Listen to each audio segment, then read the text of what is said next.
अधिकारी साहिबान, प्राचार्यगण, कोचिंग साहिबान, डीपी और पीटीआई और सभी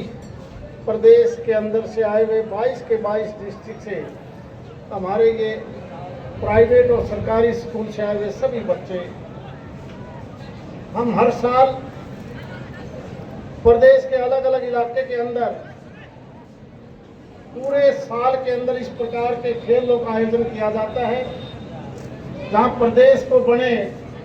सन 66 से लेकर आज तक इस दौरान हमारा ये 58वां खेल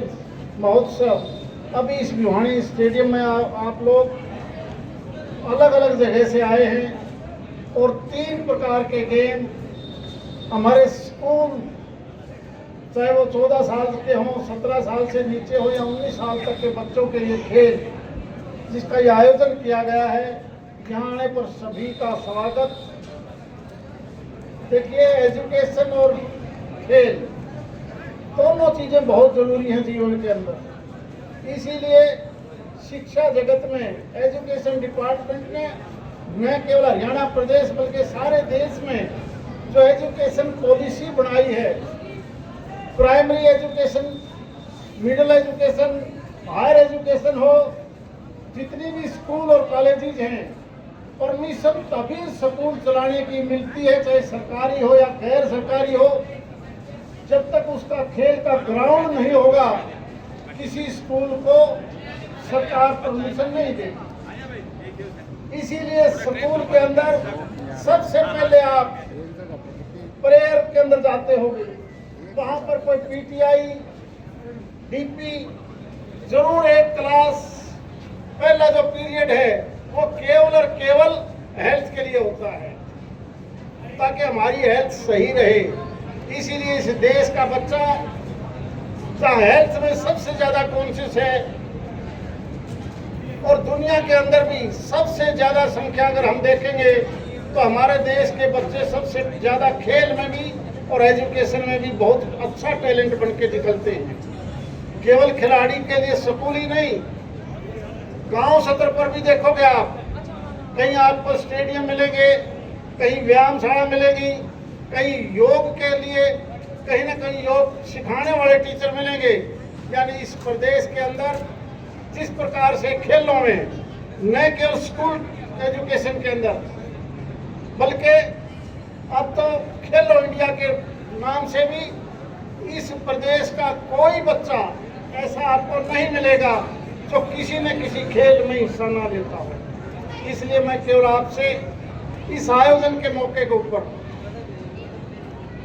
मेरी आपसे सलाह भी है, मेरा आपसे निवेदन भी है कि हम खेल के मामले में किसी प्रकार की कोताही ना बरतें। जब सरकार हर स्कूल में एक खेल का टीचर नियुक्त करती है और वो भी पहला पीरियड इसीलिए दिया जाता है ताकि सुबह उठते ही सबसे पहले आप खेल के माध्यम से आपका शरीर ठीक हो उसके, और जब बच्चा सुबह सुबह खेल में हिस्सा लेगा तो जितने भी पीरियड बाकी हैं वो बड़ा तेजी से दिमाग चलेगा, और जो सुस्ती दिखाता है आप देखते होंगे वो जिंदगी में आगे नहीं बढ़ सकता। और हरियाणा प्रदेश तो खेलों के अंदर बहुत तेजी से आगे बढ़ा है।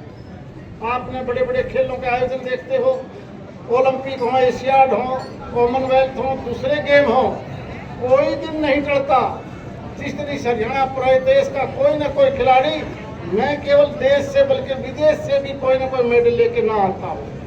वो शुरुआत कहाँ से हुई? वो शुरुआत स्कूल से होती है। इसी स्कूल के माध्यम से जब हमारा बच्चा खेल के अंदर हिस्सा लेता है, धीरे धीरे जैसे उसकी उम्र बढ़ती है तो वो बच्चा अच्छा खिलाड़ी तैयार होके जाता है। और हम सब अगर जिंदगी में कोई काम करते हैं तो अपने शरीर के लिए कहते हैं। हमारे बुजुर्ग भी कहते थे सबसे पहले निरोगी काया, बाद में है सारी चीजें। जब हम स्वस्थ नहीं रहेंगे तो जीवन का कोई फायदा नहीं। इसलिए आओ हम सब मिलकर इस खेलों के आयोजन के बाद ये प्रण लें कि कोई भी बच्चा अपनी इस खेल के मामले में उस पहली क्लास को मिस नहीं करेगा। अगर मिस करोगे तो सारा दिन खराब रहोगे आप। अभी हमारे देश के प्रधानमंत्री आदरणीय नरेंद्र मोदी जी ने भी न केवल खेलो इंडिया बल्कि स्पोर्ट्स को और ज्यादा हम प्रमोट कैसे कर सकते हैं, तरह तरह की, चाहे वो साई के माध्यम से, स्पोर्ट्स डिपार्टमेंट के माध्यम से, स्कूल के माध्यम से, कोई एक व्यवस्था नहीं दी। जहाँ स्कूल के अंदर ये व्यवस्था दी है, एजुकेशन डिपार्टमेंट में दी है, वही स्टेट और भारत सरकार में भी स्पोर्ट्स विभाग अलग से बनाया है, ताकि हर तरह से स्पोर्ट्स को प्रमोट किया जाए। किसी प्रकार से आपके ओलंपिक एसोसिएशन है, उस फेडरेशन में कई प्रकार के, हर गेम की फेडरेशन अलग अलग है, एसोसिएशन अलग अलग है, और वो भी डिस्ट्रिक्ट लेवल से लेकर स्टेट लेवल तक है, ताकि इस देश का हर बच्चा खेल में हिस्सा लेके आगे बढ़े। बल्कि माननीय प्रधानमंत्री जी ने सांसद आदर्श भी न केवल गांव के स्तर पर बल्कि खेलों के अंदर भी हर सांसद, चाहे वो राज्यसभा का हो या लोकसभा का हो, खेलों का आयोजन हर साल जरूर कराएगा, इस प्रकार के निर्देश दिए हैं। आपके यहाँ भी खेलों का आयोजन मैं मानता हूँ, जहाँ हर ब्लॉक, हर गांव स्तर पर और हर विधानसभा स्तर पर इसी नवंबर 25 से पहले हम करवाएंगे। और लोकसभा क्षेत्र के अंदर भी टोटल महेंद्रगढ़ भिवानी लोकसभा का भी खेलों का आयोजन इसी स्टेडियम में, हमारी कोशिश है कि 23 से लेकर 25 नवंबर के बीच में हम यहाँ पर करवाना चाहते हैं। आप लोगों से भी रामोतार मैं मदद की अपेक्षा करता हूँ कि आओ हम सब मिलकर इस प्रदेश को खेलों के अंदर जिस तेजी से हमारा खिलाड़ी आगे बढ़ा है, हम सब मिलकर इन खेलों को इसी भावना से खेल कर, दोनों बातें मिलकर, सरकारी स्कूल हो या प्राइवेट स्कूल हो, सभी मिलकर इस दिन को हम आगे बढ़ाएं, ताकि इस देश का बच्चा स्वस्थ हो। और क्योंकि बदलते माहौल में, बदलते मौसम में 145 करोड़ का देश है, इसी के माध्यम से मेरी एक छोटी सी प्रार्थना बच्चों से जरूर है। बच्चों की बात माँ बाप घर वाले सबसे ज्यादा मानते हैं, किसी और की माने ना माने मुझे नहीं पता, लेकिन बच्चे अपने परिवार को प्रेशराइज करेंगे तो बच्चों की बात तो आपका माँ बाप जरूर सुनेगा। इसलिए मैं यहाँ से आपको केवल एक आह्वान करना चाहता हूँ, इस देश में जिस प्रकार से 145 करोड़ की आबादी और खाद्यान्न पदार्थ बढ़ाने के लिए हमने जहाँ डीएपी और यूरिया, ये जो केमिकल फर्टिलाइजर का यूज किया है, जिसकी वजह से जब कभी भी ज्यादा गर्मी होती है तो बच्चा भी छाए में भागता है। अगर थोड़ी सी सर्दी होगी तो सर्दी नहीं उठती, उसका मुख्य कारण केवल एक है कि हम असल भोजन पैदा नहीं करते, नहीं खाते। हम ये जो फर्टिलाइजर के अंदर जो केमिकल है, इसी की वजह से है, इसी की वजह से हॉस्पिटल में दवाई की बात हो, हर घर में बीमारी की बात हो। आओ हम सब मिलकर ये भी पढ़ लें कि धीरे धीरे करके हम